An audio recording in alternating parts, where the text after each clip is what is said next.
Hey guys, it's Kesselring and welcome back. Normally, if I plan on doing a video about related vehicles or pieces of tech, I will do them as one episode in sequence, or if there's not enough information, in just one video. But there are just too many Iron Man suits to do that with, so I'm just going to do them whatever order I want. I don't know, maybe in the future I'll do a video detailing the lineage of the Iron Man suits, but that's not why I'm not starting off with the Mark 1, and then doing subsequent parts, so sorry about that. But if it's more than like 10 parts, I'm not going to be doing it that way. And I think that the Iron Man Mark 7 is a good introduction into what the Iron Man suits do, so it's a good place to start. The Iron Man Mark 7 armor is a fully loaded rapid deployment power suit and is the seventh of such suits developed by Tony Stark, and the first to be designed with an automatic deployment and assembly feature. The suit had several advancements over the previous Mark 6, especially in regards to flight and weapon systems. When not in use, it was stored in and deployed from a cylindrical pod. It first saw action and was heavily damaged during the Battle of New York. Created and used by Tony Stark in 2012, the Mark 7 is a basic Iron Man suit equipped with a fully loaded rapid deployment system. It has the typical Iron Man colors of red and gold and silver plating, and stands at 1.95 meters, 6 foot 5 inches tall. The suit was used by the Avengers and was powered by a vibranium arc reactor. It featured armor gauntlets and boots, and was equipped with propulsion and the Jarvis AI system. It was armed with 2 repulsors of the Repulsion Mark 1 type in the hands, one in each palm, and a unibeam chest repulsor. It also featured various lasers, flares, and missiles. The armor itself was gold-plated titanium. The armor featured the pod deployment system, a status system, advanced donning system, laser-guided tracking, upgraded thrusters, and an integrated arc reactor. It was destroyed by the Mandarin alongside most of the rest of the Hall of Armor.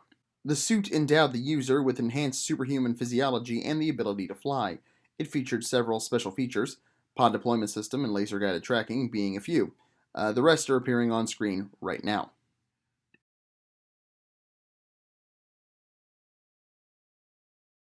The Mark 7 was a massive jump forward in tech for the Iron Man line, as it was the culmination of the previous 6 iterations.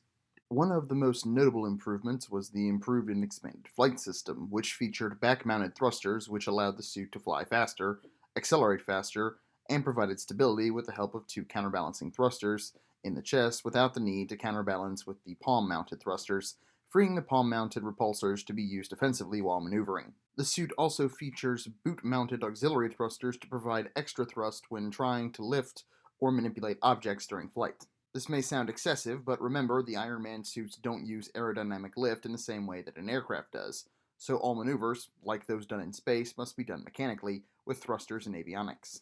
The suit also had expanded its ordnance load and laser weapon system, as well as advancing the portability and accessibility of the suit, a feat which previously required a specialized suit. When not in use, the armor takes the form of a cylindrical pod that can be propelled like a rocket.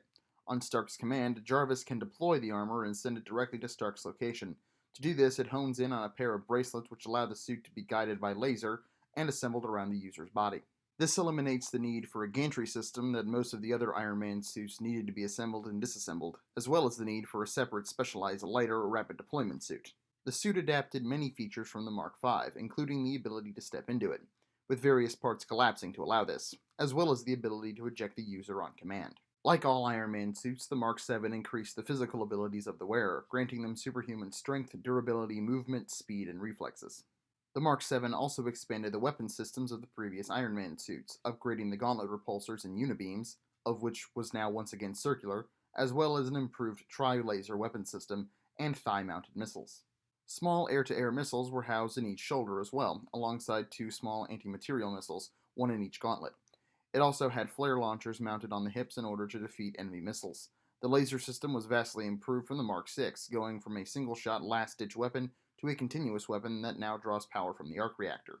While the suit was a vast step forward for the Iron Man series and was in fact the first of a new generation of Iron Man suits, it did have limitations. It was not capable of space travel, evident when Stark traveled through the portal created by the Tesseract while redirecting a missile bound for New York City. When in space, his system shut down, which caused him to begin free-falling, fortunately back through the portal, as the Earth's gravity was acting on him through said portal. I think. That whole scene's a little weird. but it didn't work in space. That was the entire point of bringing it up. Even though this generation of suits would see the most members, the Mark VII was still one of the best for combat, as most of the rest were either highly specialized or not perfected. The Mark VIII was technically its successor, but the Mark VII would not be replaced until the Mark 42, which was such a prototype that wasn't really perfected, and would not see a worthy successor until the Mark 45. Tony Stark's Mark VI armor was severely damaged while trying to restart the engines of the SHIELD helicarrier that was holding Loki. After he figured out that Loki intended to put his plan into action from Stark Tower, Stark was able to repair the Mark VI just enough to fly back to his New York headquarters. When he arrived and disassembled the Mark VI, he told Jarvis to ready the Mark VII, which at the time was complete but untested. Stark and Loki engaged in a bout of oral jousting as Jarvis got the unit ready. Stark, meanwhile, clandestinely put the pair of tracking bracelets on his wrists. Loki attempted to take control of Stark's mind with his scepter, but thanks to Stark's arc reactor, he was unable to which he then threw Stark out the window. Stark called for the Mark VII, which was quickly deployed, and caught him, and as an added bonus, smacked Loki in the head as it did it. The Mark VII caught Stark mid-fall and assembled around him just before he hit the ground, which allowed Stark to then fly back up to the top of the tower and confront Loki again. The armor saw its first combat during the Chitauri invasion of New York, fighting off chariot flyers and even catching the attention of a Leviathan. Together, he and the newly formed Avengers fought off the aliens, the Mark VII allowing the Avengers to maintain air superiority over Loki's forces. As the battle continued to escalate, the World Security Council overrode S.H.I.E.L.D. and Nick Fury and launched an intercontinental ballistic missile at the city to eliminate the threat. Fury was unable to stop the launch, but was able to give Stark enough advance warning to intercept the missile. To intercept the missile required all the thrust and maneuverability the Mark VII had, but Stark managed to redirect the weapon through the wormhole that the Chitauri were using to invade. However, in space, the Mark VII lost power and began falling back to Earth due to the wormhole's gravity field. The Mark VII was severely damaged, but was not a total loss. Stark eventually fixed the damage and continued to use the Mark VII as his default armor, even after he created the Iron Legion armor, and it was used alongside the Mark 42, which was in its final testing phase. Its last use was when Stark used it for transportation to a restaurant to meet James Rhodes in order to discuss the actions of the Ten Rings terrorist cell and their leader, the Mandarin. When Ten Rings forces attacked Stark's mansion, which is more evidence on why you shouldn't give people your home address, the Mark VII self-destructed with the rest of the Hall of Armor to prevent the tech from falling into enemy hands. The helmet survived, and Stark used it to send a message to Pepper Potts informing her that he was still, in fact, alive. Alright, let's get into the opinion on this. I'll try to keep it short and sweet, because I'm sure most of y'all really don't care. But I'm doing it anyway, so deal with it. Considering this is pretty much the epitome of what an Iron Man suit of armor is, I like it, and it's quite good. It's one of my favorite Iron Man suits because it still has that bulky early Iron Man look to it, but it's sleeker than like the Mark III and the Mark VI. I think, I don't know, I get confused.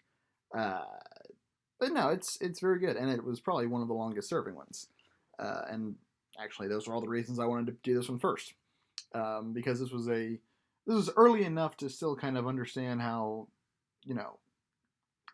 the suit was supposed to function without getting into like the Mark 46, which is my favorite one, or any of the nanobot ones from the later Avengers movies. But it wasn't starting at the Mark 1, 2, and 3, which were very, very early.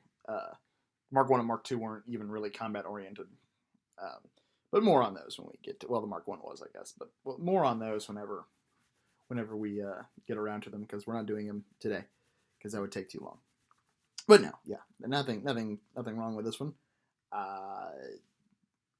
The rapid deployment is very good because it's the first one that doesn't require a massive gantry system to work, which means it's the first really practical suit that you could actually kind of carry around with you. I know someone's going to say the Mark V, but that's not a full use suit. It is a lightweight one. Anyway, this is the first full Iron Man suit that's really practical for being able to carry it places. Anyway, that's all I got for you today. Sorry I missed upload on Saturday, but hey, you're getting it today, so that's good, I guess. And I don't think there's any other channel admin, so I'll see you on the next video. Bye.